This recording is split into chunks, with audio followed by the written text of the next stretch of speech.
En France, un homosexuel est agressé toutes les 33 heures. Les actes homophobes sont en nette recrudescence. En banlieue, la situation est pire que tout. J'ai rencontré Lies, 23 ans, qui se bat pour faire sauter ce tabou.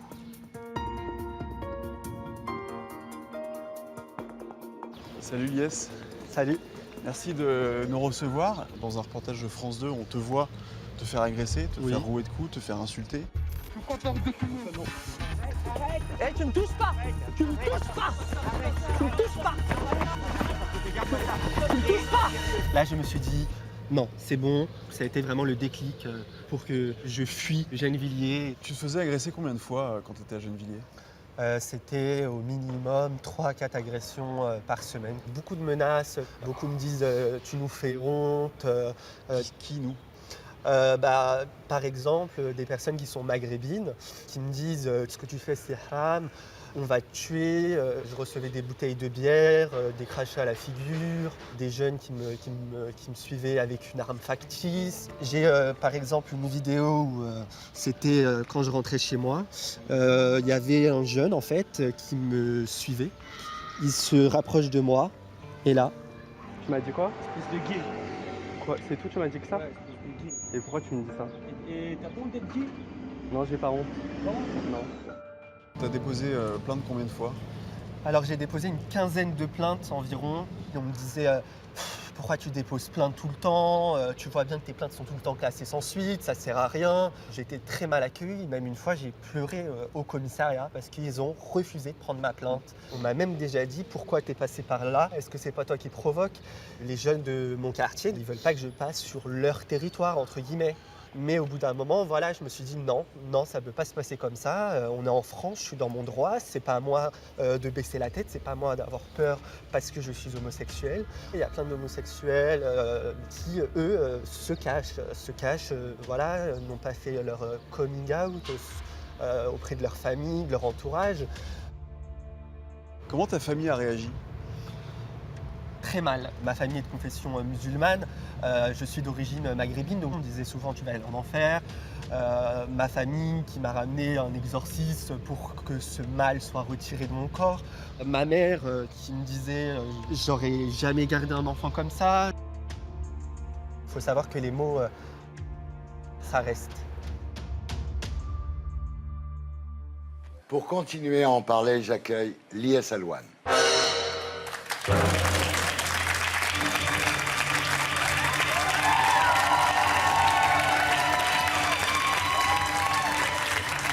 Bienvenue parmi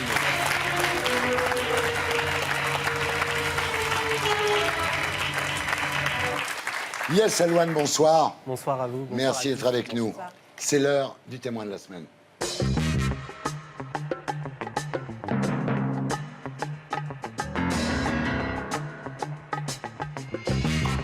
Bonsoir Lies, merci beaucoup d'être là ce soir. Il faut beaucoup de courage pour accepter de témoigner, pour accepter de dénoncer justement ce tabou de l'homophobie en banlieue, pour briser cette omerta comme tu le fais.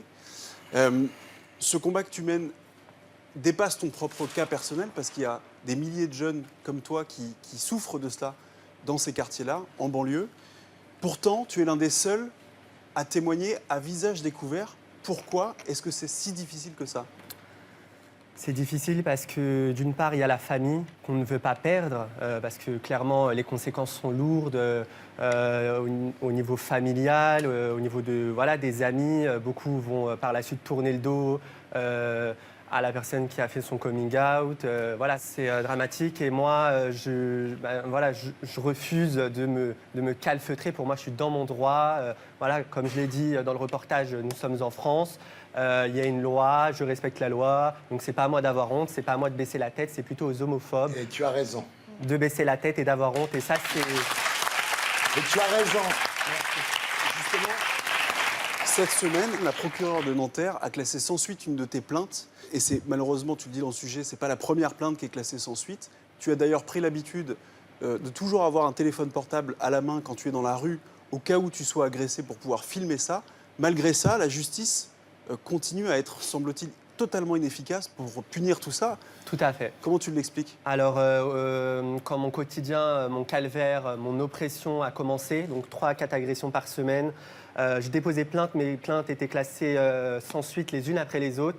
Donc, j'ai rencontré un agent de police qui m'a conseillé d'enregistrer pour avoir des preuves vidéo afin qu'il n'y ait plus parole contre parole. Donc, il y avait une preuve vidéo, mon agresseur a reconnu les faits, mais la procureure a quand même classé la plainte sans suite parce que la police n'a pas respecté les délais, il y a eu prescription. Oh, quel scandale, mais quel scandale. Lies, tu dénonces la banalisation des discours homophobes dans certaines familles de culture musulmane, notamment dans ces quartiers-là de banlieue, où les enfants apprennent dès le plus jeune âge à détester les homosexuels. Ça a été le cas dans ta famille? Moi, ma famille est de confession musulmane, donc je parle pour mon cas. Pratiquant. Pratiquant pour certains, pour d'autres non. Donc il y a eu une pédagogie, si vous voulez, qui est une pédagogie homophobe, mais pas que homophobe. Est-ce qu'il y a de l'antisémitisme dans ta famille? Il y a eu aussi des propos antisémites.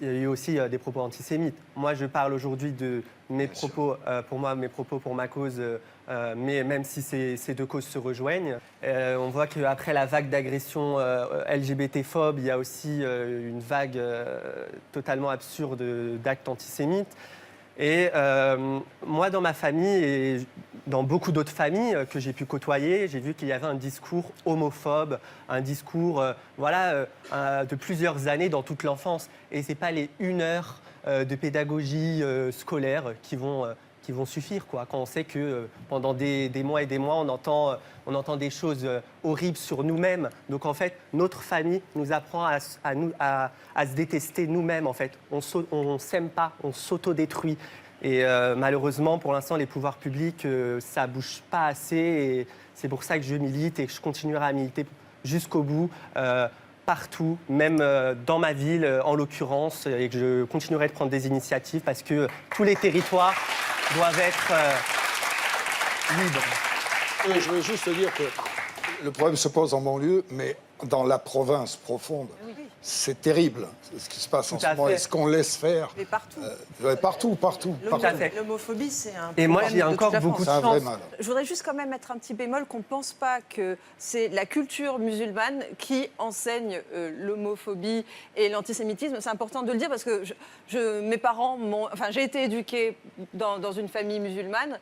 Il y a plus d'homosexuels que d'hétéros dans ma famille et on n'est absolument pas... Ce n'est pas l'apanage des musulmans d'être antisémites. Et je voulais juste dire que l'homophobie est un fléau, mais c'est un fléau pas seulement en banlieue, mais c'est un fléau, comme vous disiez, en province, c'est un fléau dans Paris. Le problème, c'est que l'homophobie, ça n'a pas de frontières, c'est partout et c'est un vrai problème.